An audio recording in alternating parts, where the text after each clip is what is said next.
প্রার্থীর নাম হচ্ছে নুনু ধর।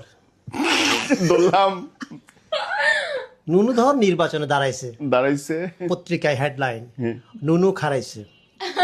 এইটা দেখা তো নুনু সেই খেপে গেল, পত্রিকা অফিসে ফোন দিয়ে সেই গালাগালি। পরের দিন হেডলাইন, নুনু গরম হয়েছে। এইবার যে নুনু যে দাঁড়াইছে, ওর দলের সিনিয়র নেতা যে রানিং ভাইস চেয়ারম্যান, সে কিছুই জানে না। সাংবাদিকরা তার কাছে জিজ্ঞেস করার জন্য, তো ও বলছে নুনু আবার কবে খারালো, আমি তো টেরই পাইলাম না। একই এলাকায় একই পদে একই দলের একজন মহিলা ভাইস চেয়ারম্যান দাঁড়াইছে, এর আবার নুনুরে দেখতেই পারে না। মহিলারা বিক্ষোভ মিছিল আই সেই করে মহিলারা আবার সাংবাদিকদের কাছে ওর বিরুদ্ধে অনেক কথা বলছে।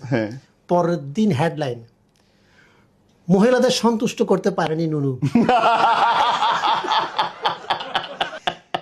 সাংবাদিক থেকে সাবধান।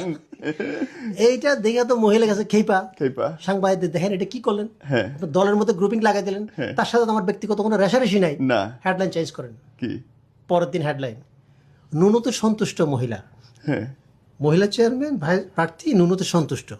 এখন দেখা গেছে কি এটা লিয়ে আরেক গ্যাঞ্জাম লেগে গেছে। দেখা গেছে দুজনের মধ্যে যে গ্রুপিং চলতেছে, দলের থেকে একটা বড় নেতাকে পাঠানো হয়েছে এই ঝামেলা মিটমাট করার জন্য।